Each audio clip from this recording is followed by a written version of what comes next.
Hey, my dear. Welcome to the Fluent podcast for advanced English learners, where you learn new things each day and practice your listening skills. The topic of the day is AI bad for students? Let's go, my dear. Welcome to the deep dive. Today, we're plunging into a topic that, well, it affects you directly. Education in the age of AI. Just take a moment, think about how fast your world is changing around you. Now, think back to your own school days. Doesn't it feel, kind of stuck in time when you really reflect? What skills did you actually learn back then that you find yourself using like every single day right now, honestly? Yeah, it's a good question to ask. And it connects right to the core challenge here, which is undeniable. Artificial intelligence. It's transforming things at this just unimaginable pace. And that makes a lot of those traditional skills, that knowledge we learned, well, maybe less relevant or maybe even obsolete in some cases. Exactly. So that's what this deep dive is all about. We're exploring whether AI is, the dragon threatening education. Or maybe the knight that could actually help us find a path to like real learning and human flourishing in this totally new landscape. And to figure this out, we've gathered, quite a stack of sources. Yeah, we've got a whole collection of TEDx talks. These are from experts in tech, education, AI, really digging into this from all angles. Okay, so let's unpack this. Before we even get to AI, maybe we should talk about the current state of education. Why is it kind of struggling right now? Particularly with things like critical thinking. The data there is pretty stark, isn't it? It really is, yeah. There was that Stanford History Education Group study. They looked at how well young people could reason online, critically evaluate information, and their conclusion was pretty blunt. They called it bleak. Bleak. Ouch. Not exactly encouraging. And that's not just like high school kids, right? You'd think college would sharpen those skills. You would hope so. But the Wall Street Journal found something pretty striking. They looked at critical thinking gains over 4 years of college. And even at some really prestigious universities, the average graduate showed little or no improvement. Little or no improvement after 4 years. Yeah. And get this, some researchers even measured brain activity. College students consistently showed some of the lowest brain activity when they were actually in class. Wow. Okay, so the engagement, the critical thinking. Yeah. It's just not happening the way we assume it is. Mm-hmm. But teaching something as complex as critical thinking, how do you even do that effectively? Is it too complex to teach systematically? Well, that's the million-dollar question, isn't it? Dr. Steve Perlman calls it the sandbox problem. Think about kids in a sandbox. Even there, they're doing complex critical thinking, right? Figuring out shovels, sand and shoes, inventing games, setting rules. It's complex stuff. The tricky part is simplifying the teaching of it without losing that essential complexity. And that's been, a huge hurdle. And this difficulty, it sort of connects back to a really fundamental issue, doesn't it? Yeah. Our whole education model. It's like 200 years old? 200 years, yeah, based on that Prussian factory school model from the 1800s. It was designed back then to create docile, agreeable, uniform workers. Which is just so different from what we need now, right? In this post-industrial, highly interconnected world. Exactly, completely mismatched. And you really see the fallout from that outdated model. I mean, college enrollment is declining pretty dramatically. Yeah. Partly because people just don't see the value in the same way. Lots of students are choosing other paths. Like YouTube tutorials, quick certificates, things that feel more direct, more customizable maybe. Yeah. And it's no wonder students feel, the words they use are tired, stressed, and bored. Almost 3/4 of high schoolers. Someone even said, school stands for 7 cruel hours of our lives. 7 cruel hours. That's a pretty powerful statement about how the system feels to them. It just really hammers home that the current model isn't really working for a lot of students anymore. Which means it's not working for the future we need to build. Right. And into this picture, boom, AI arrives. Or generative AI specifically. ChatGPT hitting the public in November 2022. That was the big moment. And it just exploded. 100 million users in, 2 or 3 months? Unbelievable speed. Incredible adoption. And this wasn't just like previous AI, was it? It felt different. Oh, definitely. It's often described as 10 times smarter than what came before. It's conversational, has this massive breadth of general knowledge. You can ask it almost anything. And you can imagine, for educators, this triggered a bit of an existential crisis. What were those immediate gut reactions, the big fears? Cheating. That was number one right out of the gate. Teachers instantly worried students would just use AI for everything, pass off AI work as their own. We saw universities dealing with academic misconduct cases, and that sci-fi magazine, they had to close submissions because they were just flooded with AI-generated stories, hundreds of them. Wow. So, okay, super powerful, but not perfect, right? There were immediate downsides, limitations people noticed. Absolutely. A huge one is accuracy. AI is never 100% accurate. It can generate answers that sound plausible but are just absolutely wrong. And it does it so assertively. These are the famous hallucinations. Right, the hallucinations, where it just makes stuff up. Exactly. And then there's the training data issue. Privacy concerns, too. Anything you type into a public model like ChatGPT, it potentially becomes part of its training data. You got to understand that. So you have this powerful, kind of flawed, super fast new tech, and educators felt, what, flat-footed? Is that the word? Yeah, flat-footed seems right. Students were just racing ahead, experimenting with it, while a lot of educators felt stuck. Institutional red tape, lack of training, lack of resources. Yeah. Hard to integrate it quickly. It does sound like a gold rush. Yeah. But maybe people felt like they didn't have the right pickaxe or map yet. But what if that fear, that feeling of being overwhelmed, what if it's hiding the bigger picture? Exactly, because beneath all that anxiety, there's this immense potential reward. It really could be a gold rush for education if we figure out how to harness it. And one of the biggest promises, personalized learning, finally scalable. Okay, personalized learning. That's been the dream for decades, right? Yeah. How does AI actually make that achievable now? It connects back to Benjamin Bloom's work in 1984, the 2 sigma problem. He found one-on-one tutoring boosted student performance by 2 standard deviations. Huge difference. Like, the average tutored student beat 98% of the others. Wow, okay, that's massive. But the problem was scaling it. How do you give every student a personal tutor? Impossible, right? Until now, potentially. AI offers this 2 sigma possibility, a realistic way to give highly individualized support to every single student, anytime, day or night, even in their own language. It's kind of mind-blowing. That is a game changer for students. What about teachers, though? All this tech, Yeah. does it actually help them? Oh, massively. It can automate so many of those rogue tasks that eat up teacher time. Yeah. Think about generating lesson plans, discussion questions, different versions of test, quizzes, stuff that takes hours. AI can potentially whip that up in like 30 minutes. Imagine freeing up that time. That's huge. And grading, that's always a big one. Definitely. AI can grade essays surprisingly quickly now and even provide pretty detailed feedback. One expert mentioned going from, say, 6 hours to grade 100 essays down to just 1 hour. 6 hours to 1. That's 5 hours back for the teacher to actually connect with students, focus on the human side of teaching. Okay, so it helps teachers, which indirectly helps students. Yeah. But how does AI directly make the learning experience better for you, the student? What will you actually feel? Well, first, content differentiation. AI can take a complex text, say at a grade 9 reading level, and instantly adapt it down to a grade 3 level or any other level needed. So no more spray and pray, hoping everyone gets it. Every learner can access the material. Okay, that's cool. What about actually practicing and remembering stuff? Retrieval practice. AI is amazing for this. It can instantly generate all sorts of quiz questions from any text. Multiple choice, short answer, fill in the blanks, you name it. So you can test yourself constantly, reinforce the knowledge without adding more work for the teacher. Right.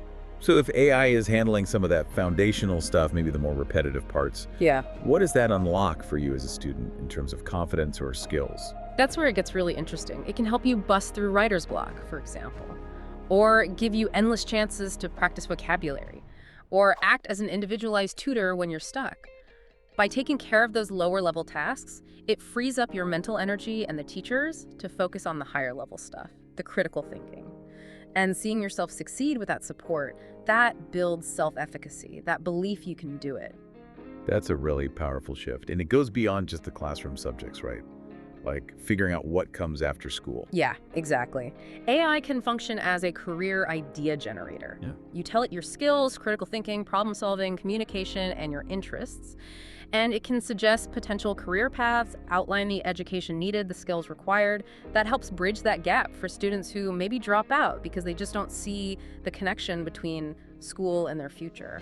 So it's like AI handles the routine, the repetitive, and that frees us up. That's the core idea. AI is a supercharger for humanity. It automates the tasks that don't need our unique human judgment, our creativity, which doesn't replace us. It frees up our time, our brain power. It lets us focus more on being human, on deep creativity, real innovation, generating new ideas. You see it in healthcare, faster diagnoses, drug discovery, even in conflict zones, analyzing satellite data for damage assessment. It's about using AI to elevate what humans can do. Okay, that potential is huge. But there's still that knee-jerk reaction, right? Just ban it in schools, get rid of it. Yeah. But realistically, that won't work, will it? It feels like trying to put toothpaste back in the tube. Exactly. You can't really ban it effectively, especially now that Microsoft, Google, they're building this stuff into Word, into Google Docs. It's going to be basically unavoidable for almost everyone soon. So if you can't ban it, what's the alternative? How do you deal with it responsibly? That's where AI literacy comes in. It's absolutely essential. It's about gaining control, understanding what this tool is, how it works, its limits, being more aware, more critical, more understanding. What does AI literacy actually involve then?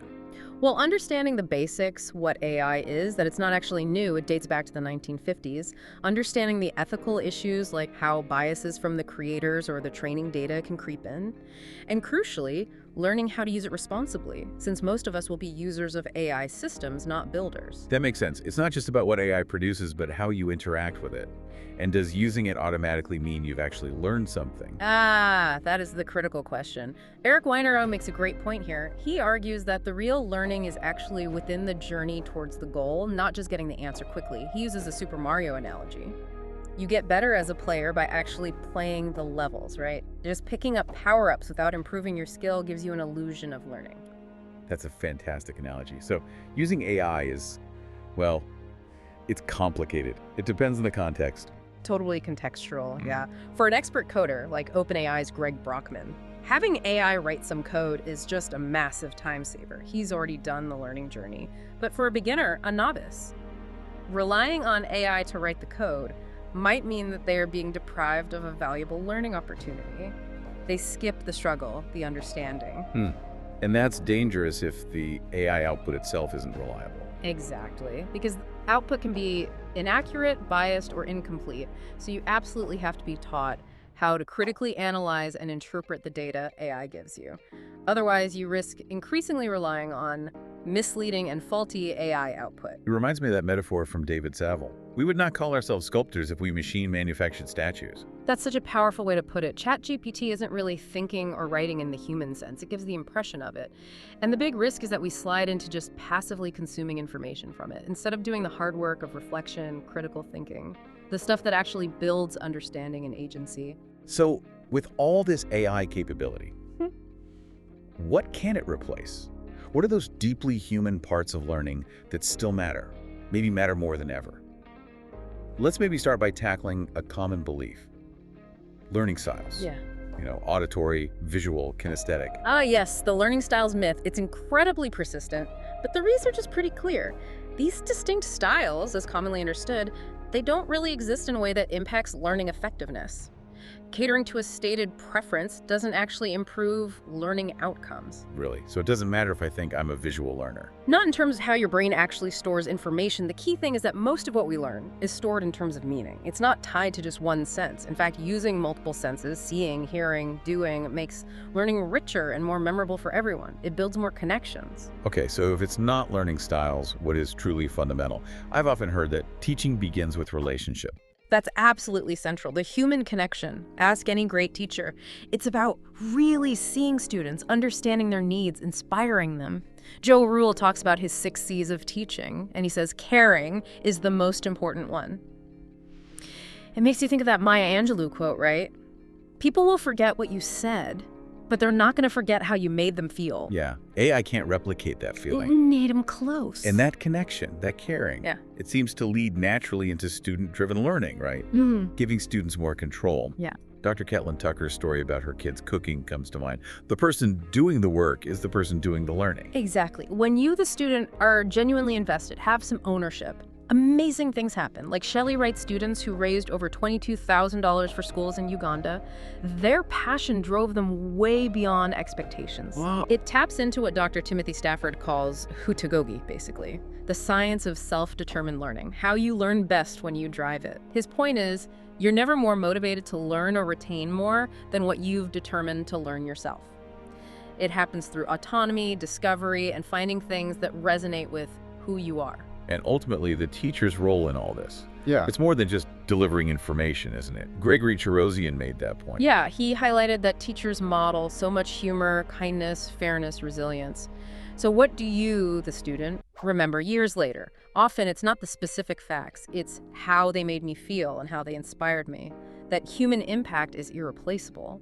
So putting this all together, what's the path forward? We know education needs a renovation, not just a patch job, classroom by classroom. Where do we start with teaching critical thinking more effectively in this AI world?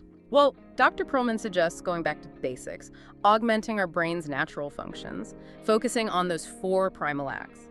Really detailed observation, clarifying complex questions, evaluating multiple factors, and forming complex conclusions. If you get good at those, other critical thinking skills tend to follow. Okay, and how can AI actually help us do those basics better?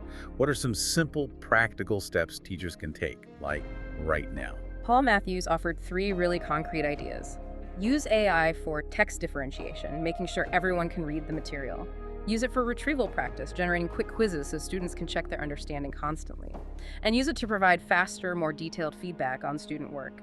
These aren't revolutionary concepts, but AI makes them practical and scalable for every single student. That makes sense. Easy wins.